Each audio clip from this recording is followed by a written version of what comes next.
All right, so everybody wants that divot in front of the golf ball. I got to tell you, I hit that one as good as I can hit one. So 166 yards on the carry with a 9-iron. We'll see that divot started at the golf ball and then came out in front, nice square divot.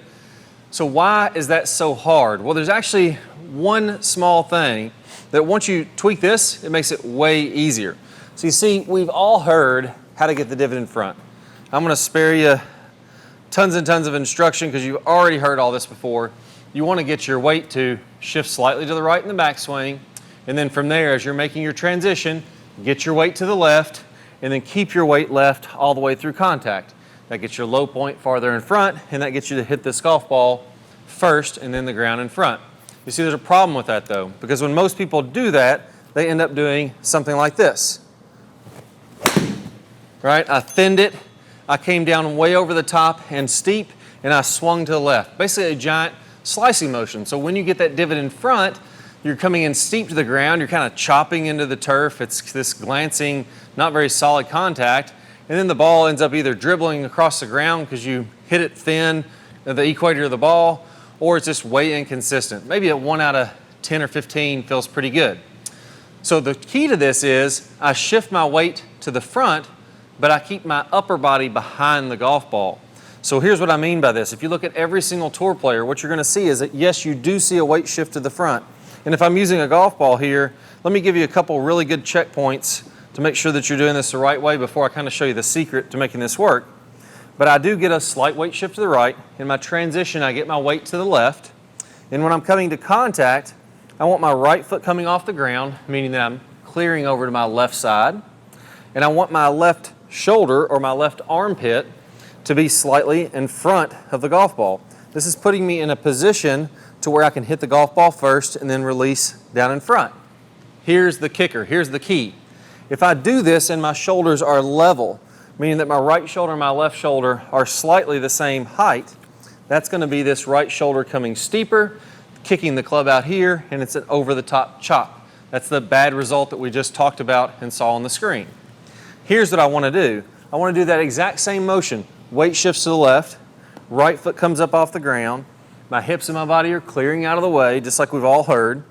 My left armpit is slightly in front of the golf ball, everything identical to what we said before, but I'm going to have my shoulders tilted, or what's called right side bend, to where there's a solid 15 degrees of tilt here.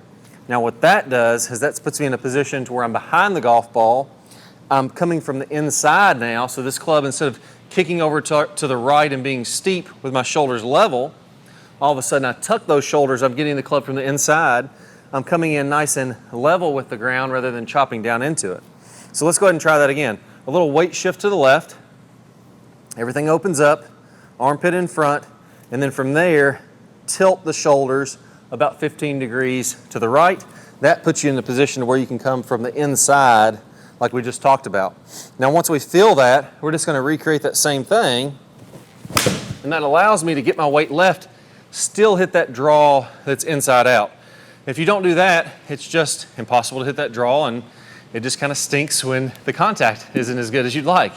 Now there's a great device, and the one that I used here earlier that I call the divot, or that's called the Divot Board, and this thing is fantastic because it gives you immediate feedback. You know, if I start to fall back and hit back here, it immediately shows up. If I get my weight shifting to the left and in front of the golf ball, it immediately shows up. But a great thing about this too is that it helps you to identify where your path is going.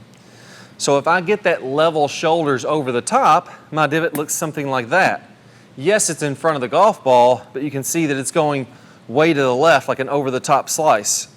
If I have this divot board set up square and I get my weight left, but I tilt my shoulders, now all of a sudden I can get that divot nice and square as I'm still getting the divot in front of the golf ball. So you don't have to have one of these. You can just, there's a bunch of things you can do. Either draw a line on the driving range and set your golf ball on it and read your divots. You can do lots of things that are going to do the same thing this divot board's doing. This is just way more convenient and way easier. So if you want one of these, I'll put a link down below in the description. You'll get the best deal you can get anywhere, you're going to get from that link, so you don't have to search all over the internet trying to find the best deal. This is the cheapest price you're going to get it anywhere. And it helps us out too because we get a few bucks every time you buy one from that link. Again, you don't have to buy from that link. You don't have to have this device. I just love it because it makes things way easier. Now, the last piece of this is something internal that I like to do.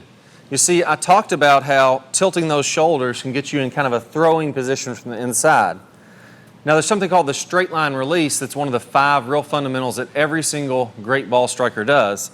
And what that means is that instead of hitting at the golf ball here with our hands and arms, we're releasing through the golf ball. That's about 45 degrees out in front, and that's what I call the straight line release in the Top Speed Golf system. I want to train you how to release through the golf ball so that you naturally tilt your shoulders. You don't even have to think about it. Your body would naturally go in that position if you wanted to release here. And I want to show you how to make it really easy to incorporate in your game. So I'll play a preview of one of my best straight line release videos, because you need to know the right way to do this to get the results that you want. All you need to do is go ahead and click the card that pops up on your screen. If you don't see one of those cards that pop up, go ahead and go down to the link below in the description, and you can get instant access to that video there. I can't wait to show you the straight line release. It's going to be the bow that kind of ties all this stuff together and makes it really intuitive and really simple. And I can't wait to share some of those secrets with you. Just go ahead and click the card or the link down below, and let's go ahead and get started right now. A common misconception I see is that we want to create lag, and we just want to hold that lag all the way on through contact and get as much lag as we can coming through contact, and that's simply not true. In the release section, we're going to talk about how to turn that lag into energy, how to turn that into speed so that you can hit it very far and do it, like we mentioned, without hardly any effort at all. And as we're coming through contact, we're going to fully release this angle as we're about 45 past contact. So if I draw, a 45-degree angle, I should be looking at both arms, nice and straight, the club splitting those arms, so that by releasing the club, by getting this angle to release as we're coming through contact, that's what's going to create the speed. Our hands are moving a very short distance, our club is moving a very long distance through contact, and it creates that whip-like effect. Very different swings hitting the exact same position. So first let's take a look at Dustin Johnson, releasing the club 45 past.